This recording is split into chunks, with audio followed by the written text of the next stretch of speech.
Good Friday afternoon, guys. My name is Jerry Miller, and welcome to the I Love CVille Show. Thank you kindly for joining us on a glorious day to be above the mud. We are live in Charlottesville, the Commonwealth, the country, and the world on the I Love CVille Network, presented by Skooma Boutique Dispensary. The best dispensary in Charlottesville and Albemarle County in Central Virginia is Skooma Boutique Dispensary on the downtown mall next to Rapture. Skooma Boutique Dispensary, certificates of analyses for everything in the store. So much I'm going to cover on today's program, including the news from Bodo's Bagels. They have 3 locations, and we have legitimately made an argument they could be the top grossing restaurant brand in Central Virginia. We will relay those revenue metric predictions again to you, and we will talk the news that Bodo's Bagels is now takeout only. Will Bodo's return their drive-thru to 2 of their 3 locations? Is Bodo's Bagels destined to be drive-thru and takeout only for a long period of time? And what restaurant groups or restaurant brands are the most influential in establishing or setting or creating new trends in F&B within our community? So much to cover on that topic. How about a proposed bill that's floating around Richmond from Delegate Nick Freitas? Is it Freitas? Is that how I say his last name, Neil Williamson? I believe it's Freitas. This proposed bill would potentially abolish ABC stores, Virginia Alcoholic Beverage Control Authority, undoubtedly the dominant monopoly in liquor in the Commonwealth, perhaps the monopoly in the Commonwealth that has the largest stranglehold of one space or category of business, even more so than Dominion Electric, ABC, even more so than Comcast or Xfinity with cable and ISP services in the Commonwealth. The ABC is a monopoly of ridiculous proportions, more dominant from a monopoly standpoint than even Mark Zuckerberg and Facebook, WhatsApp, Messenger, Instagram, etc. The abolishment of ABC stores and the impact it could have on the Commonwealth in Charlottesville, in Albemarle County, and in Central Virginia. That topic on my head.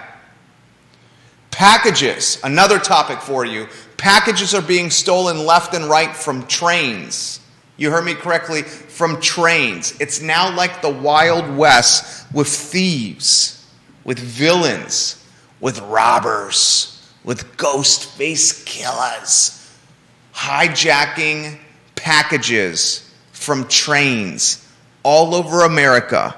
It's one thing if Amazon is late with its delivery. It's another thing altogether if your shoes, your rackets, your dresses, your jackets, your groceries, your gifts are hijacked from locomotives from East Coast to West Coast. That topic and story coming to you in a matter of moments. Another topic I want to discuss. We had a phenomenal edition of Real Talk with Keith Smith, supervisor of Albemarle County, one of 6, Diantha McKeel, and Jaunt new CEO,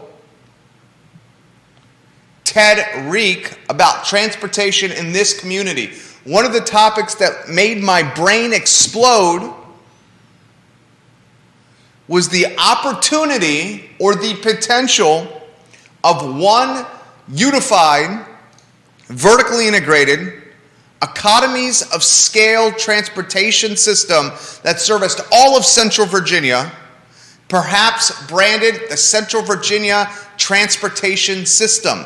We are splintered in transportation across Central Virginia, Charlottesville, and Albemarle County. You have University Transit Service. You have the Charlottesville Albemarle Transit, CAT. You have Jaunt. You have Albemarle County bus system, City of Charlottesville bus system, bus systems for Fluvanna, for Buckingham, for Orange, for Louisa. What if all those transportation systems were aggregated, vertically integrated, galvanized, unionized, pulled together under one umbrella with one brand, one hiring and human resources department, one digitally infrastructured support system, The purchasing power to purchase fuel in buses would be greater. Hiring potential would be better. And the most important value proposition, the quality of life and experience for riders would be much, much improved. That topic on the I Love CVille Show. We'll introduce a new topic and segment to today's program called Judah's Brain. Do you have the 2-shot ready to go, Senor Wickhauer? I do. Get it on screen and blow a kiss to your adoring fans and listeners. Can you blow them a kiss? If I have to. Do you want to? You don't want to? Come on, charming guy, blow your fans a kiss. No. Okay, Judah, so I don't want a kiss. I'll do it for you right there. Judah's Brain. What's on Judah's Brain today? We'll talk about it later in the show, but give him a sneak peek, a tease if you may. Apparently snow preparation. I'm just, it's more just to encourage discussion. As I've said on previous shows, why were we so unprepared for the snow? Very nice. It's not like Charlottesville has never had snow before. It's not like we never, tossed out salt or sand or whatever they're spraying on the streets these days. I hear. Do they spray salt, or do they drop salt? Well, they might spray saline solution. I don't know. I hear beet juice is actually beet juice. Yeah. I hear beet juice is being used by a lot of places. It's a lot. It's obviously safer for our cars, safer for salt and plants don't mix that well. Neither do salt and the pads of dogs. We're dog fans. Exactly. They tear up the pads of dogs. There's a lot of reasons why tossing out hundreds of tons of salt every year is not a good idea. So apparently beet juice is the way to go now. I love Judah's Brain. Look it up. I love Judah's Brain. Is the 2-shot for us, this camera for me? Yeah. Excellent work, amigo. Very well done. So Judah's Brain, a new topic you'll see on every show moving forward at the bottom of this program. And UVA quarterback Brennan Armstrong is returning. First, let's go to the 1-shot, and then I'm going to weave you in on our topic of Bodos. This is the news from this morning. The news from this morning. And I'm going to read verbatim what Bodo's put on social media this morning. Hello, this is Bodo's Bagels. I'm going to give you revenue projected predictions for Bodo's and their 3 locations, and I'm going to try to crystal ball. Jude, can you get the crystal ball? Actually, you know what? We'll save the crystal balls for Keith's show. I'm going to try to crystal ball the influence this will have on the Central Virginia market. First, the statement from Bodo's. Quote, hello, friends. For the time being, our dining rooms will be closed in the interest of community health and employee safety. All stores remain open and ready to serve you for takeout only. We apologize for the disruption and/or difficulty that this shift is likely to cause. Thanks in advance for your patience as we navigate the challenges of the responsibilities to both customer service and public safety, end quote. And then they do a graphic. I'm going to put it on camera so folks can see it. Takeout only, dining room closed. Look at the screen. Look at the screen. We immediately screenshot this and syndicate it across the robust and vast I Love CVille Network, comprised of Facebook, Twitter, Instagram, LinkedIn, Snapchat, TikTok, YouTube, Spotify, iTunes, Apple Podcasts, direct message, DMs, text message. It's vast. And the response has been significant from both folks frustrated with the decision-making, to folks embracing the decision-making, to folks aggravated, appreciative, some wondering if the drive-thrus will return. So let me offer some perspective. First and foremost, Bodo's Bagels, and we'll go to the two-shot and integrate Judah into this. I would say Judah is one of the most beloved, appreciated, and rabid following of restaurant brands in this community. Fair statement, J-Dubs? Yeah, well, I think it's one of the only brands that's, there are a lot of restaurants that are just Charlottesville, but when you think of Charlottesville and places to go eat, Bodo's is almost synonymous with our city. Very well said. 100% agree. Well said, Judah Wickower. I 100% in agreement with you. It's beloved. It's got a rabid following. I'm going to give revenue projections for Bodo's. This is just me, no insider knowledge, just a businessman, crystal balling, cash money. Okay, Judah? Here we go. Bodo's revenue analysis, crystal balled by yours truly. It's a conservative estimate, Judah. Conservative estimate. This is probably under. Let's say each location does 1,000 tickets per day. 1,000 tickets per day, J-Dubs. They have 3 locations. Let's say on average it's $8.50 per ticket, Judah. 1,000 tickets per day, $8.50 per ticket. So that means 1,000 tickets times $8.50 is $8,500 in daily gross sales. $8,500 in daily gross sales times 3 locations, $25,500 in average daily gross sales across 3 stores. $25,500 times 346 days. 346. You know what? I don't even think 346. Let's say they close 5 days. 5 days a year they close. Do you think that's fair? Sure.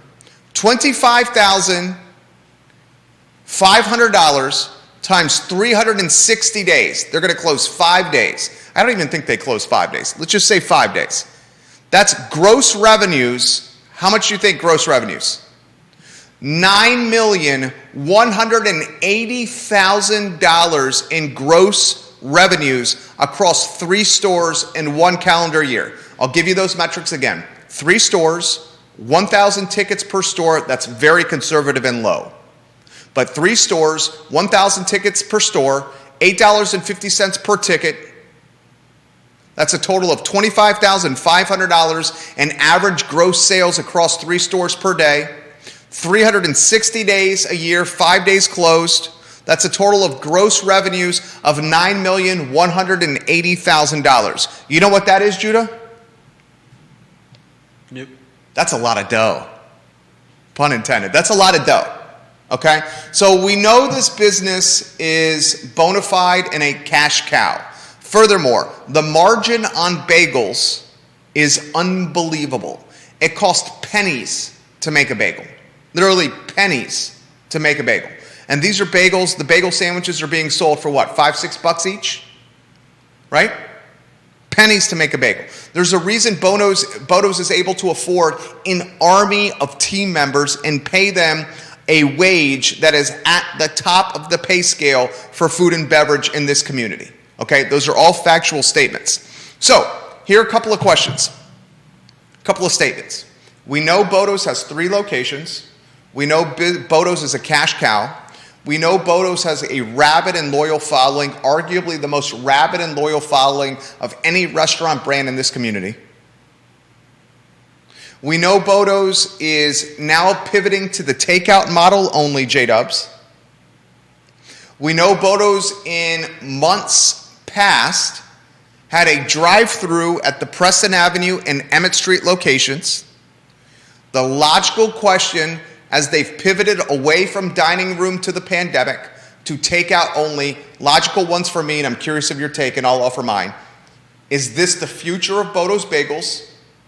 The elimination of in-room dining, in-house dining, sitting inside, A.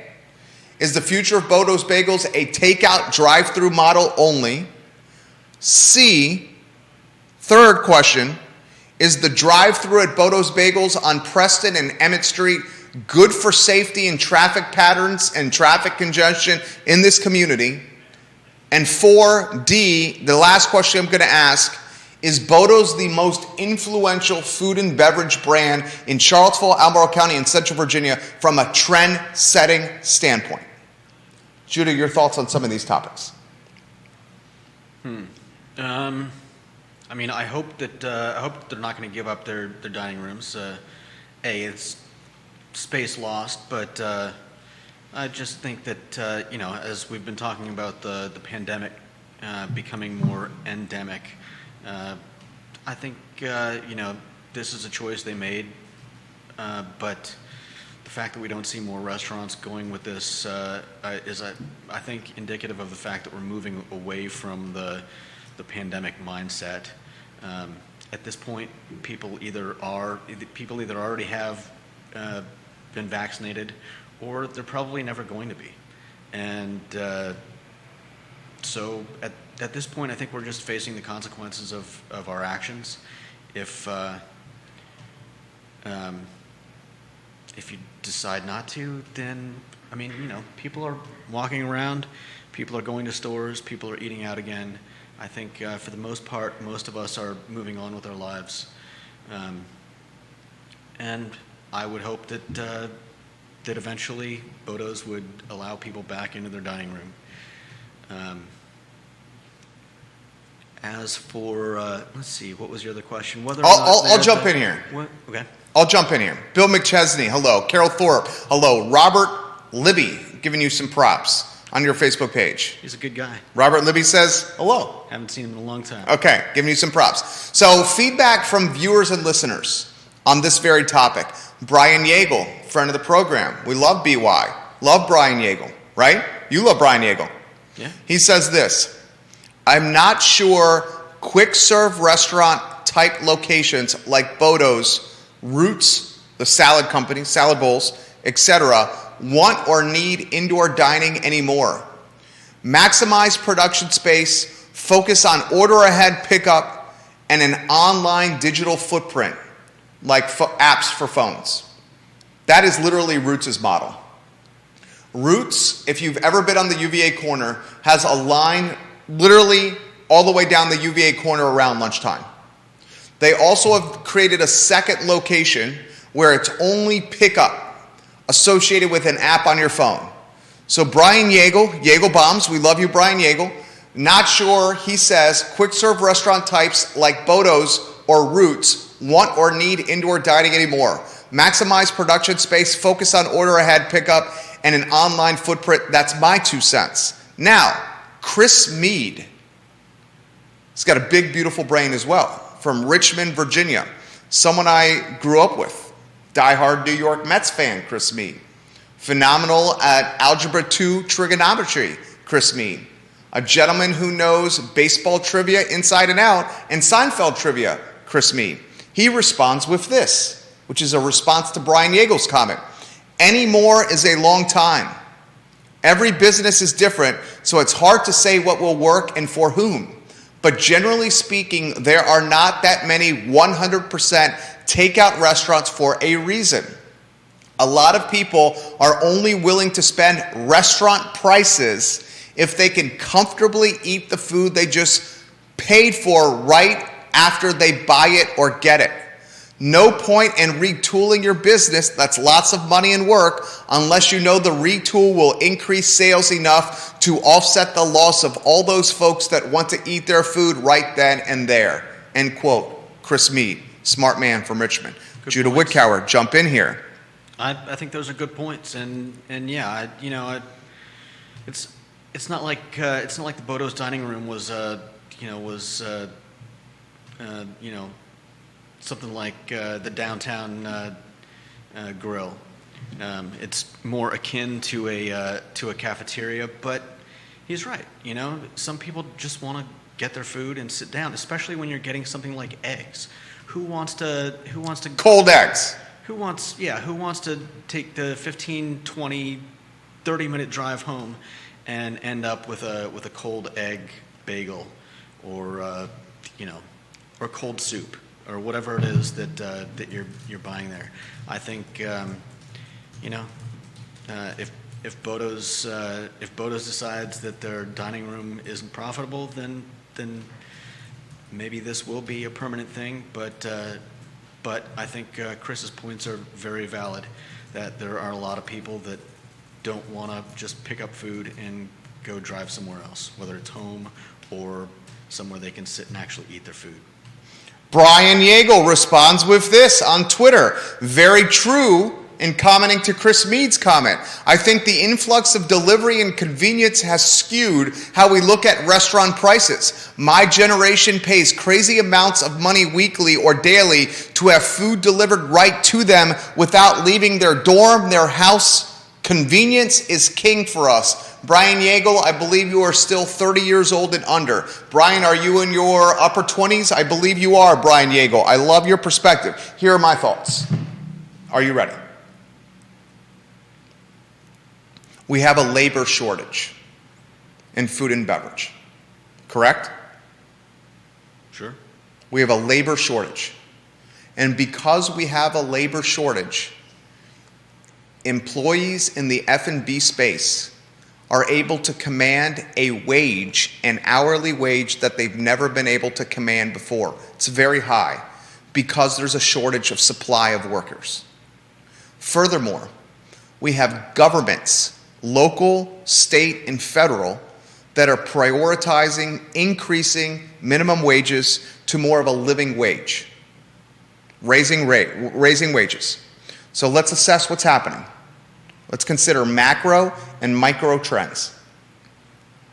A shortage of workers. And because we have a shortage of workers, restaurateurs or owners of restaurants are having to pay current workers more than ever because they can just jump ship and pretty much have more leverage than they've ever had before. Furthermore, compounding the situation, governments, federal, state, and local, are prioritizing increasing minimum wages to higher levels. This further compounds the dilemma of the restaurateur in staying afloat. So the restaurateur is in this predicament. I don't have enough workers, and the governments are telling me to increase the wages. How do I manage paying people more money while still maintaining my profit margin? So the restaurateur has a couple of choices. A, he or she can raise menu prices. And menu price increases are happening all over America. Have you gone to anywhere from Chick-fil-A to, what's the place in Keswick? Anywhere from Chick-fil-A to Marigold at Keswick Hall. Have you seen the cost of goods and menu prices escalate in real time? I certainly have. So you have some restaurateurs, mom and pops to Fortune 100, passing the additional cost of labor to customers through increased menu prices. The problem is that's not necessarily sustainable. And why it's not sustainable is wages that people are getting paid in our country are not keeping pace with inflationary times. Inflation in the ballpark of 7%. Wages, not in that ballpark. So consumers, the marketplace, are showing more discretion on what they're using their disposable income on than ever before. So raising menu prices is not a great long-term solution because it's going to aggravate, alienate, frustrate customers and have them really thinking food and dining as a commodity as opposed to an experience. So the restaurateur has to get creative. And how the restaurateur gets creative is considering ways to limit overhead. And there are multiple ways to limit overhead in the restaurant space. Cost of goods, COGS. are one way to limit overhead. Be more efficient with COGS, cost of goods. Or be more efficient with labor as a line item. And one way to be more efficient with labor as a line item is to use less labor. Less labor means what? I'm not sure what you're fishing for. Less labor means you're paying people less money, so more money can stay in the business. Obviously. Okay. So with less labor, how do you run the business efficiently with less labor as a line item? One of the ways you can run the business more efficiently with less labor as a line item is to do away with labor associated with dining in. Think about the labor needed for dining in. Labor to clean the space, dining in. If you don't have dining in, do you have to clean dining in? No. Labor associated with garbage for dining in. Labor taking the trash out. Labor associated with serving customers dining in. If the models prioritize and pivot, almost a cliche pivot, but COVID's made pivoting more important than ever. If the models prioritize pivoting toward here's your food, leave our premise and eat it, you don't have labor associated with serving customers, labor associated with cleaning, and labor associated with garbage, and labor associated with prioritizing dining in people that stay sticky longer, as opposed to vehicles that go quickly through a drive-thru and leave. I think it's safe to say you can serve more people in a drive-thru takeout capacity than if they stay sticky for 45 to 90 minutes in-house, cannibalizing tables from other customers. So, we're left with this question, and get ready to jump in with something smart because you got a big, beautiful brain. We're left with this question. As Brian Yeagle has identified on Twitter, the 30 and under generation is now more concerned and prioritizing convenience than experience. And as the 30 and under generation matures and becomes the next millennial generation, the most impactful and influential spending demographic is millennials, and it's not even close. Millennials are getting older. I'm one. I'm speaking from firsthand experience. There was a time when my wife and I, or me as a single man, was eating out every single damn meal 5 of 7 days a week. Guess what's happening with millennials? We have kids now. We have kids who have bedtimes. We have children that need baths. We have children that have to wake up early for school. So there was a time when my wife and I were going to happy hour and going from happy hour to dinner. And that was our hobby and what we did from a quality of life standpoint. We were foodies. Now our quality of life is not foodies, but it's parents. And we're more concerned with poopy diapers and getting our kid to school on time early in the wee hours of the morning than we are happy hour to dinner. So soon the millennials will age just like the baby boomers have. And the 30 and under demographic is going to be the market share dominant demo. And when the 30 and under demographic becomes the market share dominant demo from a spending standpoint, convenience and king mentality will be the norm. You disagree? Not everybody is just going to, order delivery. There are, we're always going to have people going to grocery stores. We're going to have people, figuring out that it's cheaper to shop around the outside of the grocery store than to shop in the middle of the grocery store. People that decide that they like cooking for themselves. I agree that convenience is king. When somebody just wants to get something fast, they won't care about a dining room. Jim Wickower says you're doing a hell of a good job. Mandy Wickower, hello, from California. Both watching J-Dubs on the show. Keep talking, baby. Keep talking. But there's also going to be, there are also always going to be people that want to go and have a nice night out. And I hope and pray that we don't get to a point where all restaurants decide that convenience is king, and the Aberdeen barn becomes a drive-through. I mean, that would be a sad state of affairs. Very well said. I will play devil's advocate with you for the sake of a talk show. I thought you made excellent points there, my friend. Convenience is king.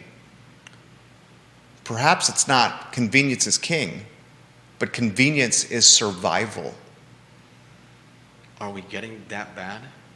And what is there an answer to that? Besides just every restaurant moving to a carry-out delivery model. Devil's advocate once again. In times of economic hardship, the top businesses and spaces and categories, we're the top advertising agency in Central Virginia, and it's not even close. What we saw during this pandemic was VMV Brands and I Love CVille gain more market share. What we saw during this pandemic was the top realtors, the 10% of realtors that do 90% of the business, got more market share. In times of hardship, the best, the cream rises to the top. Will the F&B space evolve? And I'm speaking specifically from an in-house dining standpoint, to only the best brands and restaurants offering in-house dining. The best experiences, the best service, the best food quality. Because they're the only ones that can afford it? That's right. Because they're the only ones can afford it. The top 10% of realtors do 90% of the business, and that number has increased even more during economic hardship associated with COVID. I've literally seen in the advertising agency space these little companies that are fly-by-nights that have been around for 18 months to 24 months that are clinging on to one or two accounts and have a side hustle that say they're an ad agency, but really their side hustle is driving more revenue than the one or two accounts have. Guess what happened to them? They gave up. They shut the hell down and they gave up. They gave up. Is that what's going to happen to in-house dining? The best survive in this Darwinistic COVID economic climate. The medulla oblongata is turning over there. Give us some gospel, Judah Wickower. I don't know about gospel. I think that's a jaded outlook, and jaded or realist? Realistic. Maybe they're one and the same now. Again, I hope that's not the way we're going. I hope some influential restaurateurs figure this thing out. That leads us to our next topic, the most influential restaurants in the space. Keep going. Mandy Wickower says, love J-Dubs. I love J-Dubs too. It's literally J-Dubs in the comment section for Mandy. What do you got to say? Keep going. I just, like I said, I hope they figure it out. I hope that we're not. I hope that we're not sacrificing too much for convenience, for fear, for whatever it is that's driving for profit. I think eventually somebody will come along and figure this thing out. Figure out how to help restaurants survive. Johnny Ornelas watching the program, the owner of 2 restaurants. He's got perspective to offer. El Mariachi and Zion's Crossroads, Johnny Ornelas. Guadalajara, Jefferson Park Avenue, Johnny Ornelas. I'm typing as I'm speaking. Johnny, I will relay this live on air. Enter, publish on one of 15 Facebook pages that's airing this show. Johnny says Jerry Miller. During COVID, shutdown labor was the same trash. During COVID, shutdown labor was the same trash. I'm not sure what this comment means, Johnny. Give me a little more perspective on this. Offer this perspective really clearly, because I want to make sure I read this on air accurately. Mark McKinney and Crozet. However, fellas, the millennials are delaying life decisions even more. Marriage, first homes, having children, mostly because of student loan debt. That's a great comment. The millennials are maturing from an American dream standpoint later. They are actualizing the quote, air quote, American dream. And Judah's made a legitimate argument on this platform that the American dream is either, how would you describe it? Catastrophically wrong, or no longer the American dream of decades past? It's languishing. I think it lost significant muscle mass. Muscle mass, very good. You talked about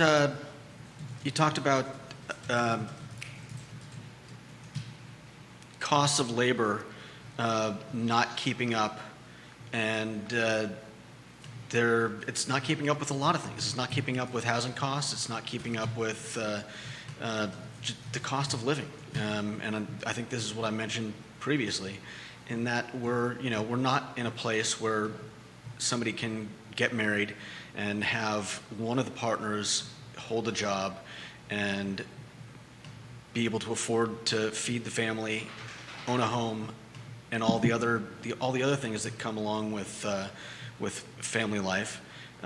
We're now in a time when, for the most part, both partners have to work. They have to figure out what to do with the kids, and sometimes that's still not enough to make ends meet.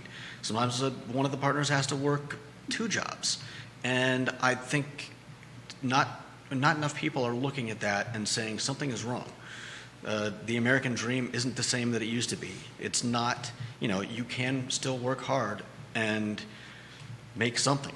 I don't know if you can make it, though. Sometimes it takes too much, and sometimes there's no digging yourself. Look at what happened with the pandemic. There were people that were barely making ends meet, and the pandemic may have put them 6 months or more behind. And I think this is part of the people getting out of whatever jobs they were in, because they're saying, look, I spent however many years barely making ends meet, and now my government put me 6 months, 8 months back. I'm supposed to go back to the same job where I was barely making ends meet, and now not only am I barely making ends meet, but I'm 6, 8, 9 months behind on rent, on whatever. What am I supposed to do with that? How do you decide to jump back in and face that nightmare? What's the alternative option for the demographic you were describing? What is the alternative option? I don't know what it is. And does it make you feel fortunate? They're figuring that out. And does it make you feel fortunate to have? It's important to highlight this. Does it make you feel fortunate to have overhead fixed when it comes to a mortgage standpoint? That's definitely a blessing. An advantage. And this goes back to yesterday's show with rents increasing so quickly, where mortgages can be fixed, and a perfect example of real estate ownership, the hedge against inflation. Yeah. Having the 30-year fixed.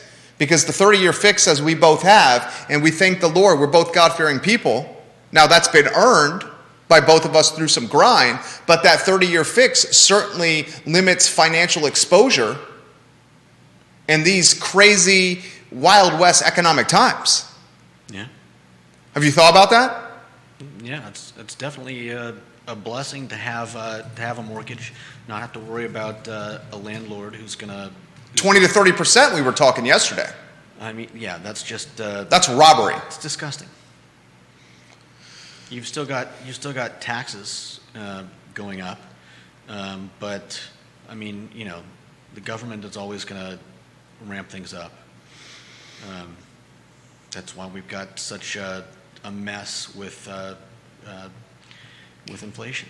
So much. Such a dynamic topic. This is such a dynamic topic. Let's get to some of the viewers and listeners. This is from LinkedIn. Jerry, I love your show and how you take a time to take a deep dive on trends we are not necessarily considering.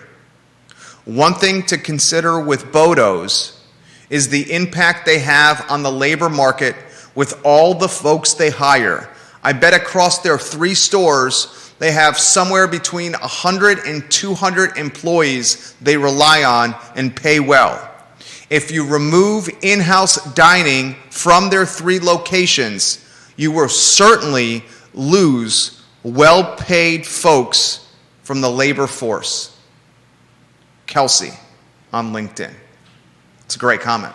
Yeah, I don't think they would lose as many as some other restaurants. Yeah, that are more prioritizing in-house dining as their only source of revenue to keep their restaurant open. Yeah, and Bodo's doesn't, they don't have, they may have people bussing tables. But they don't have waiters. They don't have waiters. They don't have servers. Most of the people or a host are behind the, behind the counter, behind the, back in the kitchen. But still a good point. Yeah, it is a good point. If in-house dining was eradicated from the model, there would certainly be a shrinkage, and that's the whole point we're making, a shrinkage of labor, which would allow the businesses, the 3 owners of the businesses, each owns a location, would allow the 3 owners to potentially maintain more margin. Because, eventually the consumer is going to get to the point where, am I going to pay close to $10 for a sandwich? Right? When you could potentially do the same sandwich at your house and eat it on your couch and watch Netflix while eating said sandwich and do it for 30, 40% less. Mark McKinney watching in Crozet. He references the salaries of teachers, police, firefighters, EMTs, and county staff in the upper 30s and early 40s. The salaries of teachers, police, firefighters, EMT, and county staff in the upper 30s and early 40s. Many with college degrees in their field.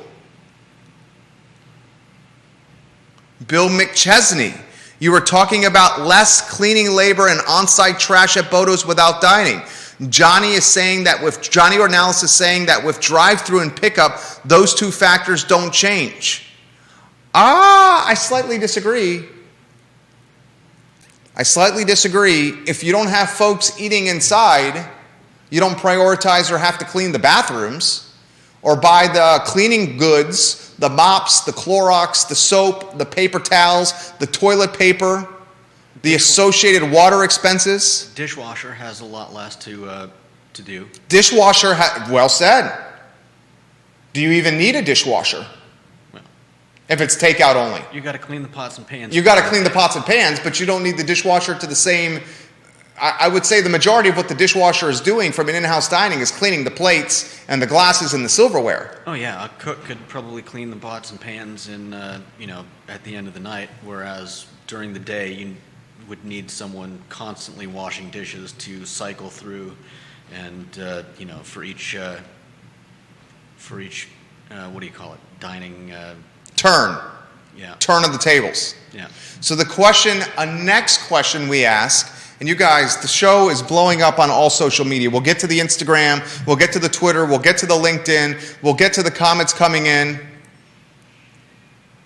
Oh, Scott Aaronworth in Virginia Beach says this. Scott Aaronworth in Virginia Beach. This is a very good one. The biggest foodie in Charlottesville may live in Virginia Beach, and it may be Scott Aaronworth. The reality is, Jerry, if you love their food, you will do what they tell you to do. What does that mean? If you love a restaurant or a brand's food, you will respond to their business pivots, innovations, and changes and do what they tell you to do. Do you buy that? If you love the bocadillo at Mas Tapas, and I freaking love the bocadillo and the bacon wrap dates and the tomatoes asados at Mas Tapas with a pitcher of sangria, ooh la la, muy bueno chico. First date I took Lauren on was Mas Tapas. Okay? And we need to go back there. It's amazing the impact children will have on nightlife and social life. If you love the bocadillo and the bacon wrapped dates and the tomatoes asados at Mas Tapas in Belmont, Charlottesville, Virginia, you will respond, react accordingly to how Mas Tapas will serve those to you. Within reason. Do you buy that? Within reason. I mean, What does within reason mean specifically? It's a very broad statement. Like I said before, I'm not going to go to Aberdeen Barn and get a. You love the barn, don't you? Jim Wickhauer, take this man to the barn. It's just it's the only real steakhouse that we've got now. So I'm just using it as South and Central is a real steakhouse. Okay. There's two. I haven't been there yet, so I don't really know much about it. But my point being that that's definitely the kind of place that you wouldn't want to get takeout. And so I'm just saying that, I'm not going to be going to South and Central or Aberdeen Barn and getting a prime rib and a nice, buttery, salty baked potato and whatever else, and then go drive home and eat it on my my TV tray. Do you have a TV tray? No. Okay, I was gonna say. But if I did, I wouldn't be eating nice steak dinners on it. Matteo Favero. Am I saying his name right? Close enough. Matteo says, Judah, I love your commentary. Do you still have any of the Lord of the Rings swords that you carved? I've got one or two. Okay. Matteo, are you interested in purchasing one from Judah? I think he's got one of my swords from a few years ago. Where's Matteo watching? I don't know. It's a beautiful thing about social media. Connecting with people across the country. This question is coming in from Naples, Florida. Jerry, I watch this program as much as possible. You know I'm a University of Virginia graduate, and Bodo's is the first place we go to when we return to Charlottesville for alumni events, for UVA games, or to reminisce about our time on grounds. It would be an absolute shame for Bodo's to close its dining room, because that's as much Charlottesville for our family as attending football games at Scott Stadium. Keep on keeping on. And I like the addition of Judah to this program. I agree. And that's from Stephen in Naples. I agree. It would be a shame. Kevin Higgins. Let's all hit Bodo's Drive-Thru. Provide a visual commitment to Charlottesville and this business. Get in the news how slammed they are and fight back. It's time to fight back, and we must fight back now. Put your money where your mouth is. That's another good point. If we don't want our restaurants to die, we've got to support them. Bill, when Tip Top went pickup only, we supported them. We were glad they did not go out. Bill, I read this comment live on air. What are the most influential, as we head to other topics on the show? What are the most influential restaurant groups in Charlottesville, Albemarle County, and Central Virginia? Restaurant brands, restaurant groups. I think you need to define influential. He says, yes, I don't have one. Matteo, I want to buy one. And he lives in Collegeville, Pennsylvania. Matteo, do you want to buy a Lord of the Rings sword from Judah Wickhauer?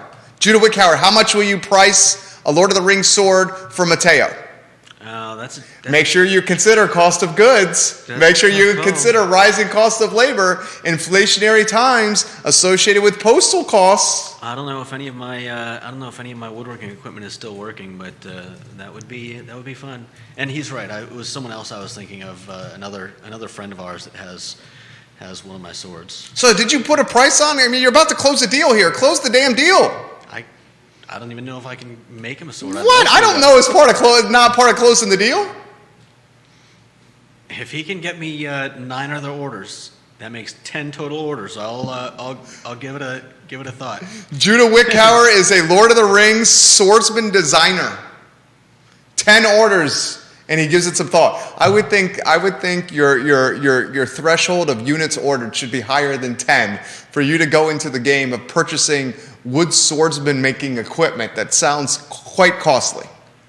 Well, I've got some equipment. It's been a long time since I've turned any of them on. Judah, love you, homie. Love you. Scott says, how is Lampo doing with takeout only? Lampo is crushing it with takeout only. Lampo is crushing it with takeout only. Their labor overhead is a lot lower. And they are stacking some paper in Ix Park right now with their takeout only model with pizza. It is damn good. Mitch and Lauren, damn good. Damn good. More comments coming in. Neil Williamson, Free Enterprise Forum. Very good comment. He says, doesn't the American dream evolve with each generation? Gentlemen, doesn't the American dream evolve with each generation? That's an intriguing question. Let's take a moment to digest this. Neil, I read this comment live on air. Thank you for watching the I Love CVille VA show. Just responded to him on Twitter. So I'll say this. I think the American dream undoubtedly evolves with each generation. The American dream, are we different generations? Are you a millennial? I think I might be Gen X. I'd have to look up the... Do a quick Google search right there as I offer some commentary here. And explain to me the generations after millennials. See if you can find the list of generations and what they're branded or called, their monikers. Right, here we go. Okay, so what are you? I'm Generation X. Okay, so what is Generation X from a time range standpoint? Generation X closes at 1980. Okay, so 1980 is Gen X. Yeah. The next generation is millennial. Is Generation Y. No. Gen X to Gen Y? That's what they're calling it. Gen Y's got to be millennial then. They don't have millennials on. Okay. I believe millennial is like 80 to 98 is millennial. Am I right on that? Yeah, they've got, I found another one that says millennials are 81 to 95. Okay. So you're Gen, you said Gen X? Yeah. Okay, I'm millennial. What's the one after millennial? So millennial is Gen Y, and after millennials is Gen Z. That's 96 to 2010. And then they're calling the current generation 11 through 25 Generation Alpha. So I'll say this. At least in this version. I'll say this. To Neil's point, the American dream does evolve from generation to generation. Undoubtedly evolves from generation to generation. But there are some tenets or aspects of the American dream that remain the same. Remain a constant. Remain constant. And those tenets or aspects that remain constant are essentially associated in some ways to Maslow's hierarchy of needs. Maslow's hierarchy of needs. Do you know that? I know of it. Maslow's hierarchy of needs, often associated with, are you looking that up? Yeah. One of them is shelter. Home ownership is in that shelter need category. Especially when people are jacking up rent prices. Which we talked yesterday. Some landlords, we referenced Manhattan, New York City, the Big Apple, the highest rents in the history of the Big Apple last year. Rental renewals going up 20 to 30%. So one of the ways to fix your overhead is owning a home, a 30-year mortgage, taking the hands out of a landlord, the influence out from a landlord, and putting it in your destiny, your fate, your control. I do believe the dream evolves from generation to generation, changes from generation to generation. But Judah, I think home ownership is very much a fixture of it. You disagree slightly on that with me. You don't think the home ownership is as prioritized with current generation as past. Did I say that? You've said it in past shows. Am I miscommunicating that? I don't remember exactly what I've said. I don't know that I think for a lot of people that are younger than us, like has been said before, convenience is king, and being able to quickly move from one place to another means that renting a place could be a better prospect for them. I don't know that. Neil says, and he counters on Twitter. This show airs on every social media platform possible. 15 Twitter accounts, 15 Facebook accounts, Instagram, LinkedIn, YouTube, Spotify, iTunes, Apple Podcasts, TikTok, Snapchat. Am I missing any? ILoveCVille.com. He says, is home ownership a need or is shelter a need? Shelter is a need. So that's a great counterpoint. I don't know that home ownership is a need, but when you take the options in the shelter block together, home ownership eventually is going to get you more wealth, which could potentially give you greater quality of life because you're fixing your overhead, and eventually you'll have that debt service paid off. And on top of that, you can pay it. You can pass it along when you die to your offspring, which then creates generational wealth. It's a much better savings account than putting your money in the bank. Dude. Are you on a two-shot? Well, look at the screen, everybody. Good job. Thank you. That was an excellent point. Excellent point. Excellent point. What do you think the American dream is now? Brian Yeagle on Twitter. How old are you, Brian Yeagle, on Twitter? I'm curious of what the American dream is now for someone fresh out of college. Brian is not fresh out of college. I believe you're in your upper 20s, Brian. Am I right on that, BY, on Twitter? Is the America dream for someone fresh out of college paying off massive student loan debt? Is the American dream for somebody fresh out of a four-year institution or beyond paying off massive student loan debt first before anything else? I don't know. Do those people, this is a question, I guess, for anyone in that age group, do they even think it's possible? To own a home? No, to pay off that debt. Great question. Or has that become like, does that just become a part of life? Like you go to college knowing that I'm going to have this debt probably for the rest of my life. And is that eventually the demise of college and higher education? When perhaps you just choose to learn a life of knowledge through street smarts in the school of hard knocks. Could be. Or go to a trade school where you apprentice and earn money while apprenticing and then eventually become a tradesman that can earn... I think tradesmen are certainly making more bank money on average than a plumber, college graduates. A plumber, an electrician. I mean, good Lord. These folks are making bank. And they don't have that debt overhead. And they're in short supply right now. So they can command dollars they otherwise couldn't. Has anyone tried to get a handyman or a remodeling company?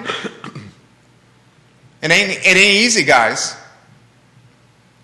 It ain't easy to get one to come and do some work. College enrollment is down 3.1% this year. From Neil Williamson on Twitter. Great stat. I just retweeted that. Sir Neil Williamson, president of the Free Enterprise Forum. Google Free Enterprise Forum and read Neil Williamson's Free Enterprise Forum. The dude is smart. Love you, Sir Neil Williamson. Love you, Sir Neil Williamson. Hot Holly and Hot Gringos from Paul's Deli in Williamsburg in the future. So what's the most influential restaurant group or brand in the community? I think you have to explain influential. What does that mean? Which brand, restaurant group can establish or create or set trends more so than others? So I will say this. I don't know. Is anybody really setting trends Oh, yeah. in... Oh, yeah. In restaurants. Oh, yeah. For me, it's one of three. Wilson Ritchie's restaurant group is probably number one. Google 10-course hospitality Charlottesville. 10-course hospitality. You could just go to 10coursehospitality.com. Wilson Ritchie is the maestro behind 10-course hospitality. Here are his brands. Are you ready for this? The Whiskey Jar. Cafe Frank on the downtown mall. Wilson Ritchie owns the Cafe Frank building on the downtown mall. So Wilson Ritchie's got the Whiskey Jar, Cafe Frank, South and Central and Dairy Market, Revolutionary Soup, I believe there are two of them, one downtown and one on the UVA corner, the Milkman's Bar and Dairy Market, the Bebedero, and the Wine Guild. I believe Wilson Ritchie has purchased the downtown grill building and is subdividing it, and the Bebedero is going to go into that building, and I've heard that Rockfish is also going to go into that building, brewing company. So Wilson Ritchie, I think, is the most influential trendsetter in restaurants in Charlottesville, in Albemarle County, and Central Virginia. And why? It's because of the prolific nature of brands under ownership. The Whiskey Jar, Cafe Frank, South and Central, two Revolutionary Soups, Milkman's Bar, the Bebedero, the Wine Guild. One of the few restaurateurs that has figured out restaurant ownership to the point where he is now purchasing real estate. Cafe Frank building, I believe also the Downtown Grill building. Maya Restaurant, Peter Castiglione and Christian Kelly, they own the real estate of Maya on West Main. Andy McClure's group is the second. I'm doing some Googling.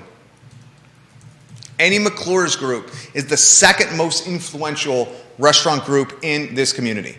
Andy McClure's group is the group behind the Virginian Restaurant on the UVA corner, the Biltmore Grill on the UVA corner, Citizen Burger Bar on the downtown mall and in Carytown, Richmond, Lucky Blues Bar on the downtown mall, Bell in Belmont, Grisette in Richmond, Citizen Burger Stand in Dairy Market, and GRN Burger, which I believe is GRN Burger in Dairy Market?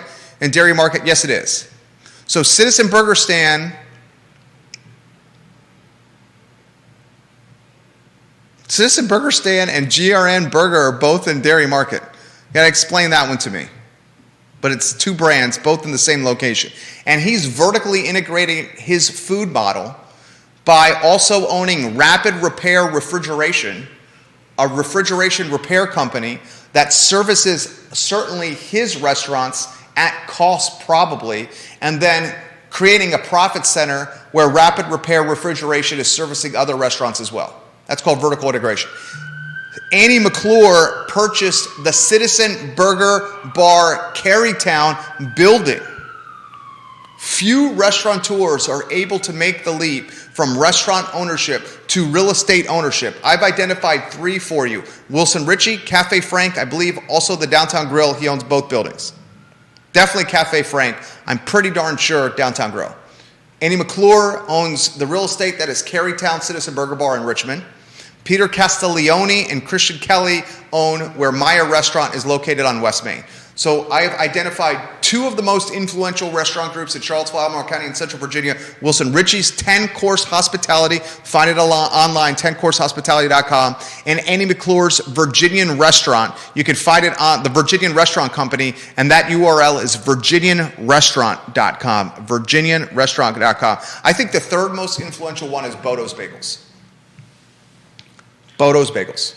So you're just, are you just defining influential as most prolific?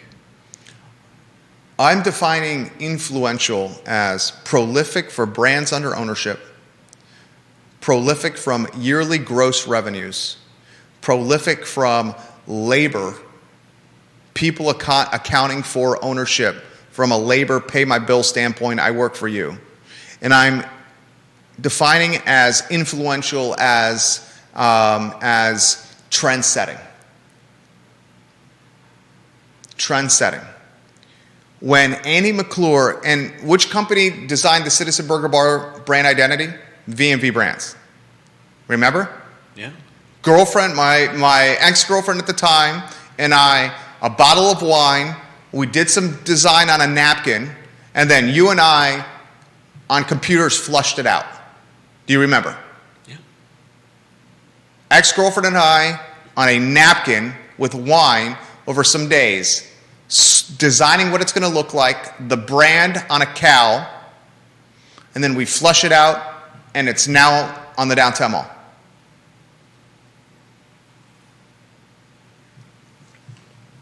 When he launched a craft burger idea,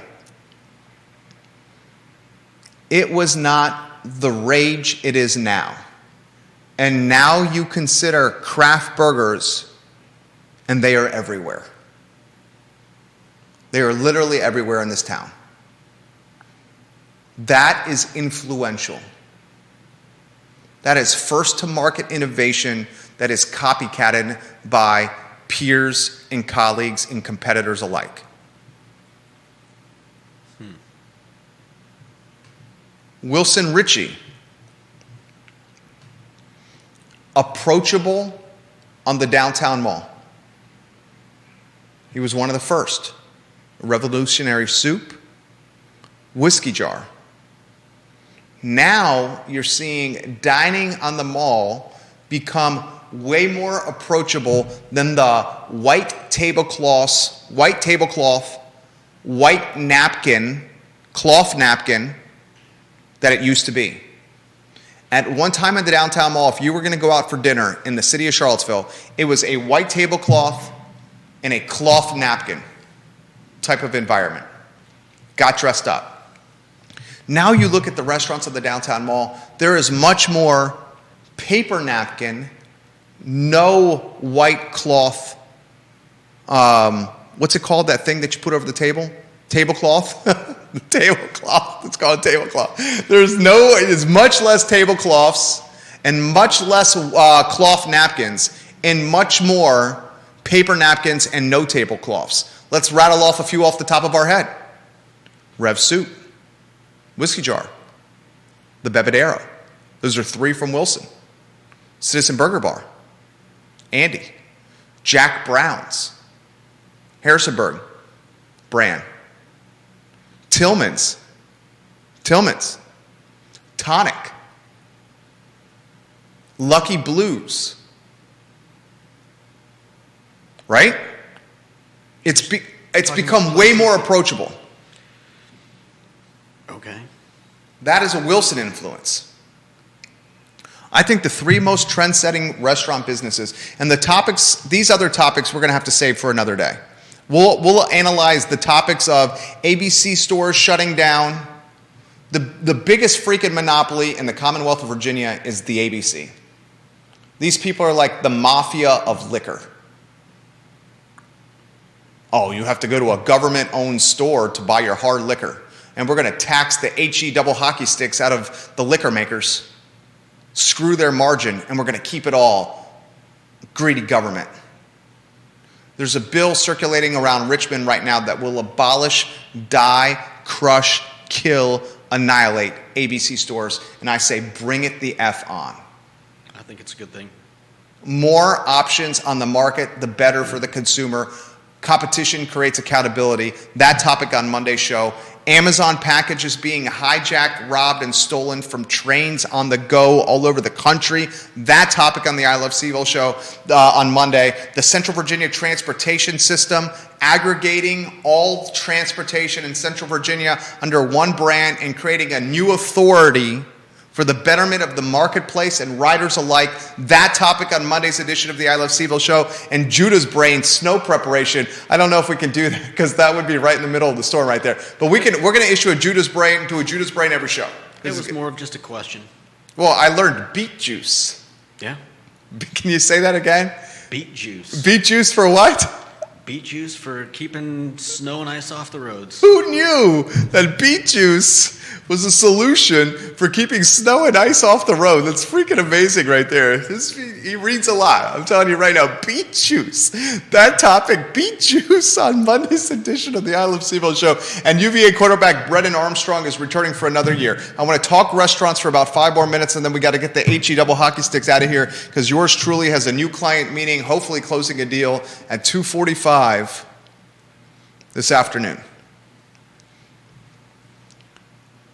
Wilson and 10-course hospitality set trends. One of the trends that they've really created is approachability in dining in Charlottesville. Andy's restaurant group sets trends. One of the trends he's undoubtedly created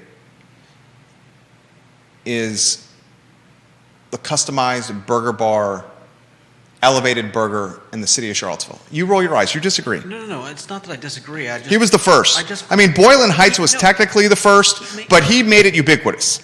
Yeah, he may have been the first here, but was he porting in an idea that was forming around the country? That most likely. So that's my only that's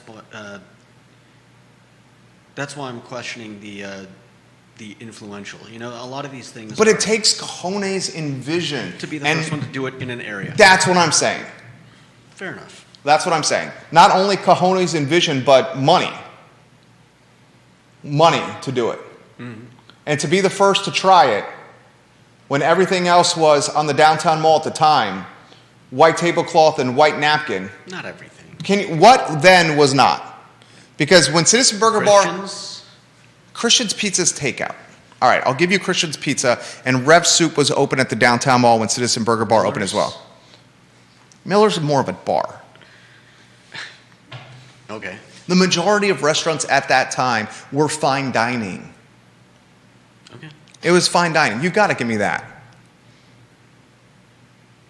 I mean, I'd have to take a snapshot of the downtown mall at the time. I'm trying to think of the places that were around. My memory is very good. Tempo? That wasn't... Tempo was fine dining. Tempo was fine dining. Tablecloths and... Tempo was fine dining. Okay. Undoubtedly, Tempo was fine dining. All right. It was Tempo. That was the old Brees Cunningham spot off the side street over there by the Thai restaurant and the professional center where Willow Tree Apps was. Tempo was fine dining. So here's what we learned today. What did you learn today? What did I learn today? What did you learn today? Will Noel, hello. Say hi to Will. Hey, Will. What did you learn today? Let me think about that. It's a talk show. You've got to talk. I said let me think about it. What did I learn today? I don't know. You didn't learn anything? Think about it. I learned. What did I learn? Lucky's Blues. Is that just a name change from? Yeah, rebrand from Citizen Bowl Shop. Okay. Patrick McClure. That's what I learned. Patrick McClure, Andy's brother, Citizen Bowl Shop, now Lucky Blues. Evidently has a very famous steak and cheese sandwich, cheesesteak. Let me ask you, what is the difference between a steak and cheese sandwich and a cheesesteak? Someone from Philly would probably be adamant that there's a big difference. I have no idea. I remember getting my favorite in what was it? Sandfly in Savannah. There was a place that did Philly cheesesteak sandwiches, and I loved their chicken cheesesteak. So good. Haven't found a good chicken cheesesteak to replace it, but... Well, evidently, Lucky Blues is the spot for the cheesesteak. Neil on Twitter says, check out beetjuicesalt.com. Beetjuicesalt.com. B-E-E-T, juicesalt.com.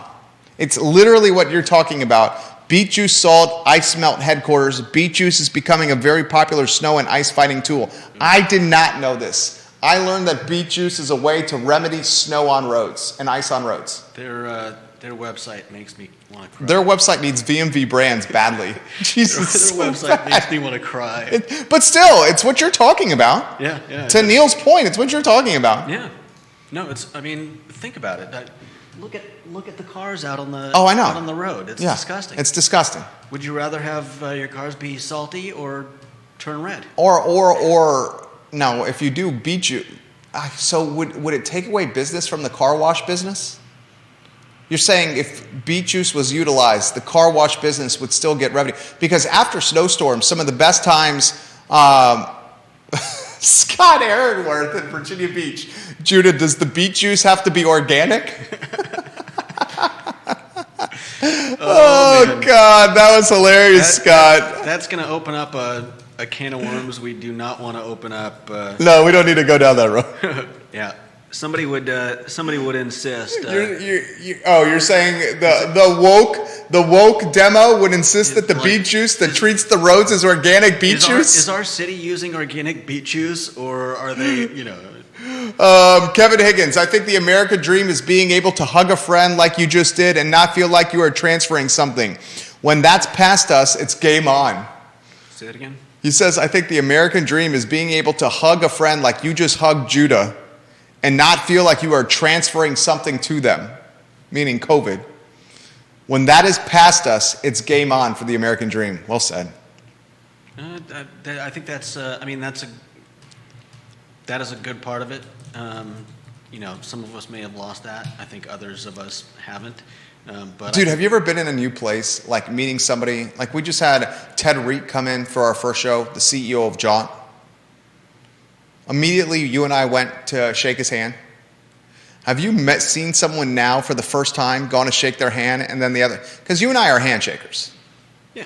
And then the other person is hesitant to shake your hand, or they do the fist bump, the handshake, or like, whoa. I think that's often because they've met people that are averse, touching averse. But you know what I'm talking about, right? Yeah, and so I think that response is often just like, I don't know. Whoa! I don't know what am I supposed to do? I don't know if this person's going to yell at me for putting my hand out. God, you did. I'm going to give you props. This is your best participation yet of the show, and with the mic and the mic arm in front of you, people can hear you. They could hear me before. They can hear you better now. I've gone back and checked the historical documents, and I could hear myself. You brought some humor in with your commentary today, too. Very charming, Judah Wickower. J-Dubs, good work, homie. All right, for Judah, I'm Jerry Miller. This is the I Love CVille Show on a gorgeous Friday. We hope you enjoyed the show as much as we do, guys. We love connecting with you through the I Love CVille Network. Thank you kindly for joining us. And the best city in America, Charlottesville, Virginia. We're live from the Mackler Building in downtown Charlottesville. You guys have a good weekend. Stay safe on this Snowmageddon. The last one was the Snowpocalypse. This one's going to be Snowmageddon. Unless you can think of another brand. You're not buying Snowmageddon? Or you're not buying Snowmageddon as a brand? Or you're not buying Snowmageddon is actually going to happen? Oh, I don't know. Snowmageddon's a good brand. Snowpocalypse for the last one, Snowmageddon for this one. I prefer Snowpocalypse 2.0. No, it's got to have a new brand. Really? Yeah. We're in the branding business, dog. But it's 2 weeks after. We're in the branding business. I still don't think that this one needs a new brand. I think Snowmageddon. I think we hold that back for for March, when everybody thinks that the cold and the snow is over, and we get hit with that one last big storm of the year. And make sure you stock up now on your organic beet juice. Yeah. Your organic beet juice to prepare. That's what I learned today. Thank you, kindly.